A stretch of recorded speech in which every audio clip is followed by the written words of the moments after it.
Hi ಗೆಳೆಯರೇ, ಎಲ್ಲರಿಗೂ ನಮಸ್ಕಾರ. ನನ್ನ ಹೆಸರು ಮಿಥುನ್. ಇದು ನನ್ನ ಹಾಗೂ ಸಾನ್ವಿಯ ಕತೆ. ನಾನು ಇಂಜಿನಿಯರಿಂಗ್ ಮಾಡಲು ಒಂದು ಪ್ರತಿಷ್ಠಿತ ಕಾಲೇಜಿನಲ್ಲಿ ಸೇರುತ್ತಿದ್ದೆ. ಹೊಸ ಸ್ಥಳ, ಹೊಸ ಮುಖಗಳು, ಹೊಸ ಕನಸುಗಳು. ಆ ದಿನ ಕಾಲೇಜಿನ ಮೊದಲ ದಿನವಾಗಿತ್ತು. ಕ್ಲಾಸ್ಗೆ ಒಳಹೋದ ಕ್ಷಣದಲ್ಲೇ ನನ್ನ ಕಣ್ಣಿಗೆ ಬಿದ್ದಳು ಸಾನ್ವಿ. ಅವಳ ನಗು, ಅವಳ ಕಣ್ಣಿನ ತಂಪು ಏನೋ ವಿಭಿನ್ನವಾಗಿ ತೋರಿತು. ದಿನಗಳು ಹೋದವು. ಅವಳ ಜೊತೆ ಮಾತನಾಡಲು ಮೊದಲ ಪ್ರಯತ್ನ ಮಾಡಿದೆ. ಪ್ರಾರಂಭದಲ್ಲಿ ಅಲ್ಪ ಮಾತು, ನಂತರ ನಗು, ನಂತರ ಸ್ನೇಹ.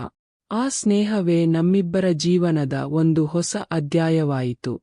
ಕಾಲೇಜಿನಲ್ಲಿ ನಡೆಯುತ್ತಿದ್ದ ಸಾಂಸ್ಕೃತಿಕ ಕಾರ್ಯಕ್ರಮದಲ್ಲಿ ನಾವು ಇಬ್ಬರು ಜೊತೆಯಾಗಿ ಡಾನ್ಸ್ ಮಾಡಬೇಕಾಯಿತು. ಆ ದಿನ ವೇದಿಕೆಯ ಬೆಳಕುಗಳ ನಡುವೆ ನಮ್ಮ ಕಣ್ಣುಗಳು ಒಂದಾದಾಗ ನಮ್ಮ ಹೃದಯಗಳು ಒಟ್ಟಾಗಿದಂತಾಯಿತು. ಅವಳ ನಗುವಿನಲ್ಲಿ ನಾನು ನನ್ನ ಪ್ರೀತಿಯನ್ನು ಕಂಡೆ ಮತ್ತು ಅವಳು ನನ್ನ ಕಣ್ಣಿನಲ್ಲಿ ನಿಷ್ಠೆಯನ್ನು ಕಂಡಳು. ಆ ದಿನದ ನಂತರ ನಮ್ಮಿಬ್ಬರ ಮಧ್ಯೆ ಮಾತುಗಳು, ನಗು, ಕಾಳಜಿ ಎಲ್ಲವೂ ದಿನದಿಂದ ದಿನಕ್ಕೆ ಹೆಚ್ಚುತ್ತಲೇ ಹೋಯಿತು. ಅವಳೊಂದಿಗೆ ಕಳೆಯುವ ಪ್ರತಿಯೊಂದು ಕ್ಷಣವೂ ವಿಶಿಷ್ಟವಾಗಿತ್ತು. ಅವಳು ನನ್ನ ಜೀವನದ ಭಾಗವಾಗಿ ಬಿಟ್ಟಳು. ಸಂಜೆಯ ವೇಳೆಯಲ್ಲಿ ನಾವು ಕಾಲೇಜು ಕ್ಯಾಂಟೀನ್ನಲ್ಲಿ ಕಾಫಿ ಕುಡಿಯುತ್ತಾ ಕನಸುಗಳ ಬಗ್ಗೆ ಮಾತನಾಡುತ್ತಿದ್ದೆವು. ಕೆಲವೊಮ್ಮೆ ಕ್ಲಾಸ್ ಮುಗಿದ ನಂತರ ಲೈಬ್ರರಿಯಲ್ಲಿ ಒಟ್ಟಿಗೆ ಪುಸ್ತಕ ಓದುತ್ತಿದ್ದೆವು. ಆದರೆ ನಮ್ಮ ಮಧ್ಯೆ ಕಣ್ಣುಗಳಿಂದ ಹೇಳುವ ಮಾತುಗಳು ಹೆಚ್ಚು, ಪದಗಳು ಕಡಿಮೆ.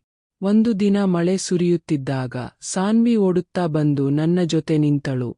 ಅವಳ ತೊಯ್ದ ಕೂದಲು ಮುಖಕ್ಕೆ ತಾಗಿದಾಗ ಹೃದಯದಲ್ಲಿ ಒಂಥರದ ಅಲೆ ಎದ್ದಿತು. ಆ ಕ್ಷಣದಲ್ಲಿ ನಾವಿಬ್ಬರೂ ಮಾತನಾಡದೆ ಕಣ್ಣಿಂದಲೇ ಎಲ್ಲವನ್ನೂ ಹೇಳಿಕೊಂಡೆವು. ಅವಳು ನನ್ನ ಕೈ ಹಿಡಿದ ಕ್ಷಣದಲ್ಲಿ ಪ್ರಪಂಚವೇ ನಿಂತಂತಾಯಿತು. ನಮ್ಮ ಪ್ರೀತಿ ನಿಷ್ಕಪಟವಾಗಿತ್ತು, ಭಾವಪೂರ್ಣವಾಗಿತ್ತು. ಫೋನ್ನಲ್ಲಿ ಮಾತನಾಡುವುದು, ವಿಡಿಯೋ ಕಾಲ್ನಲ್ಲಿ ನಗುವುದು. ದಿನದ ಪ್ರತಿಕ್ಷಣವೂ ಒಂದರ ಜೊತೆಗೆ ಇರಬೇಕೆಂಬ ಆಸೆ. ಕೆಲವೊಮ್ಮೆ ಸಣ್ಣ ಜಗಳಗಳು, ನಂತರ ತಕ್ಷಣವೇ ಮದುವೆ ಮಾಡುವ ಹಾಸ್ಯ ಮಾತುಗಳು.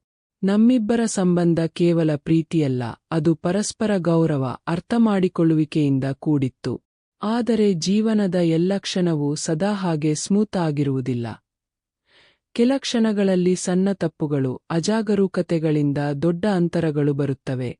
ಆದರೆ ಆ ಪ್ರೀತಿ ನಿಜವಾದರೆ ಅದನ್ನು ಯಾವ ತಪ್ಪು ಮುರಿಯಲು ಸಾಧ್ಯವಿಲ್ಲ.